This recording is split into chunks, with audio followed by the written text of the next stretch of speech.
Aujourd'hui, à votre émission L'art de l'organisation, on va voir ensemble comment organiser son déplacement annuel pour mieux vivre dans notre environnement.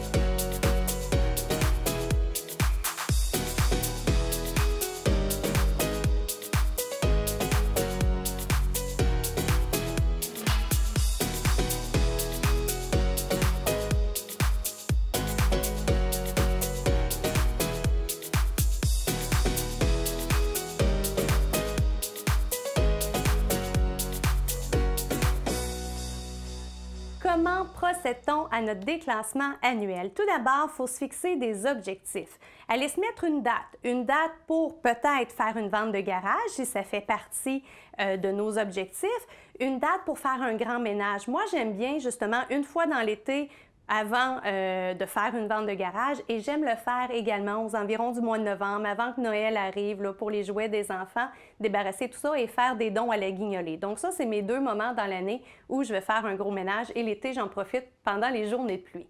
Donc on se détermine une date où on dit « OK, là, je vais m'attaquer ». On peut aussi se déterminer des objectifs en termes de quantité. Vous avez, je ne sais pas, une bibliothèque qui contient 100 livres et vous vous dites « Moi, il faut que j'en débarrasse au moins 25, 100 c'est trop ». Donc, on peut y aller par quantité comme ça au niveau d'objectifs. Ou encore plat de plastique, même affaire, vous en auriez pour une armée, mais ça donne que vous êtes juste 3 dans la famille. Bien, on va réduire l'armée à une famille de 3. Donc, on peut y aller comme ça.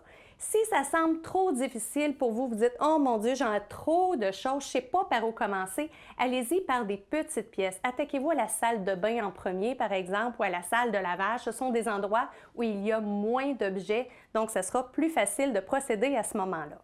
En deuxième, on motive les troupes. Motiver les troupes, ça veut dire quoi? Bien, peut-être qu'il y a un coloc qui habite avec vous, peut-être que c'est les membres de votre famille et on va les motiver avec peut-être l'argent qu'on va récolter, puis on va se dire, OK, on va se payer un voyage avec ça ou on va aller jouer au quai avec l'argent, ça dépend de ce que vous avez à débarrasser selon la quantité. Bien sûr, on n'ira pas se dire, on va racheter quelque chose avec ça, hein, c'est le but, on veut débarrasser les choses. La troisième question, c'est d'aller se poser des questions sur soi. Se poser des questions sur soi dans quel sens? J'étais comment avant et je suis comment maintenant? Autrement dit, ça peut être autant physiquement, j'étais plus rondelette ou j'étais plus mince et là, mes vêtements ne feront plus. Peut-être que je faisais beaucoup de sport, j'ai eu un accident, j'en fais moins, bien, je vais éliminer des articles de sport.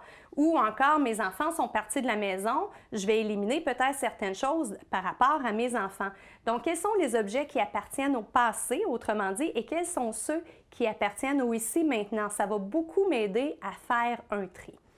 Maintenant, quand on tombe dans les objets qui sont chargés de souvenirs, des choses qu'on a héritées de grands-parents décédés, ça, on dirait que c'est les choses les plus difficiles à débarrasser, ou encore, ça peut être des choses qu'on a récupérées quand on a fait des voyages, donc on a plein d'images associées à ça. Ça va être difficile parfois de dire « moi, je débarrasse ça ». J'aime bien parler d'un bassin de décantation. Autrement dit, je le mets à quelque part en attendant si je ne suis pas trop certain. Ça peut être une boîte que vous rangez sous votre lit si vous avez de l'espace. Ça peut être un endroit dans le sous-sol, dans le garage. Mais là, ça, c'est un piège à double tranchant. Si vous faites ça, mettez-vous un rappel dans votre calendrier, sur votre téléphone pour aller revoir ça parce que ça va devenir un ramassis ailleurs. Une autre façon de faire revivre les objets qui sont chargés de souvenirs comme ça, c'est d'aller les faire revivre ou les transformer autrement. Par exemple, vous avez peut-être une commode antique que vous aviez déjà tous vos meubles quand vous en avez hérité de votre grand-mère ou votre arrière-grand-mère et vous pouvez la transformer en armoire pour ranger les jeux de société. Donc, c'est une excellente façon d'aller repenser les objets. Pourquoi pas donner une vie? Vous avez hérité d'une collection d'assiettes de porcelaine, par exemple. Plutôt que de les afficher au mur, utilisez-les. Oui, on prend le risque peut-être que ça va se casser, mais au moins ça vit. Même à faire les vieux vases, utilisez-les. Donc, ils vont prendre de l'action, ils vont prendre vie dans votre environnement et ça sera beaucoup plus intéressant que de les laisser dormir dans une armoire.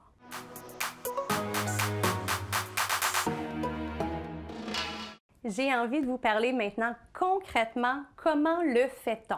Premièrement, on a déterminé notre date, donc on suppose que la date, c'est là. On va peut-être se mettre une bonne petite musique. Hein? Des fois, avec la musique, ça nous entraîne, ça nous motive, ça peut être quelque chose qui est agréable. Est-ce qu'on a besoin d'être accompagné des décideurs? Ça, il faut se le demander. Si, par exemple, je décide de faire mon déclassement annuel dans les vêtements de ma fille, bien sûr, il faudrait que ma fille soit avec moi. Si je veux m'attaquer aux jouets de mon fils, il faudrait que mon fils soit aussi avec moi. Donc, on vérifie, est-ce que l'autre personne qui va décider avec nous est disponible, bien entendu, et on la motive avec notre musique et peut-être qu'on lui donne le choix de musique à ce moment-là. Ensuite, il va falloir s'installer physiquement. S'installer physiquement, ça veut dire quoi? Par exemple, j'ai décidé que je voulais faire le ménage dans mes épices et mes herbes que j'ai dans la cuisine. Bien, il va falloir que je me libère un espace de comptoir ou que je me libère de l'espace sur la table. Si je veux faire les vêtements d'un de mes enfants ou les miens, bien, peut-être que de libérer le lit et de bien faire le lit avant, ça sera facilitant. S'installer physiquement, ça veut également dire d'avoir son bac de recyclage avec soi, d'avoir des boîtes pour les choses à donner, d'avoir peut-être un sac poubelle ou encore un sac qui servira à donner des choses à un organisme. Donc, je suis installée physiquement maintenant, c'est le temps de procéder à mon élagage. Comment j'élague? Bien, je me pose les questions. Est-ce que c'est brisé? Est-ce que c'est troué? Est-ce que ça se répare? Si ça se répare, est-ce que c'est moi qui le répare ou si je le fais réparer? Donc, c'est toutes les mêmes questions qui reviennent, hein, que vous connaissez parce qu'on a déjà fait l'élagage de tout ça. Maintenant, faites attention au fameux « au cas ». Moi, je vais le garder au cas où j'en aurais besoin. Si ça fait déjà 5 ans que vous l'avez et que le « au cas » n'est jamais venu, on débarrasse. De grâce, on a fait une autre émission sur la zénitude qui vous dit comment faire et quoi faire avec les OCA. Référez-vous à celle-là pour avoir plus de détails. J'ai donc élagué ce que j'avais besoin d'élaguer. Il me reste une certaine quantité de choses. Est-ce que j'ai besoin d'identifier certaines de ces choses-là? Par exemple, dans mes plats de plastique, peut-être que ce sont des plats qui vont aller à l'école des enfants. Même chose pour les vêtements. Et des fois, on se dit, hein, « Ah, mon jeune est rendu au secondaire, j'ai plus besoin d'y mettre son nom dans ses vêtements. » Mais pensez quand ils arrivent au vestiaire puis qu'ils se changent tous entre l'habit d'école ou le vêtement du jour et l'habit d'éducation physique, ça peut se mélanger. Quand c'est identifié, c'est tellement facilitant. Donc, identifier la même chose pour les cahiers d'école. Si vous avez un parent qui est en résidence et que le lavage est compris, il faut aussi identifier. On fait attention dans les OCA également de ne pas avoir trop de doublons.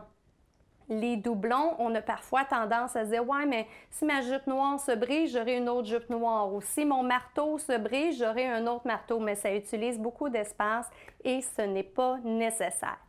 Maintenant, j'ai débarrassé certaines choses. Est-ce que j'ai besoin de me faire une liste de choses à racheter?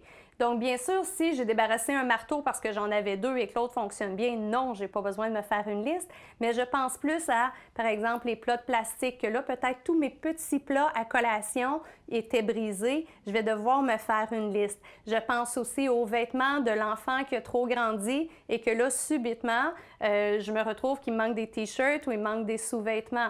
Même chose pour nous, les adultes, que peut-être on a trop engraissé, trop maigri et il y a des vêtements qui ne font plus, donc on va aller se faire une liste.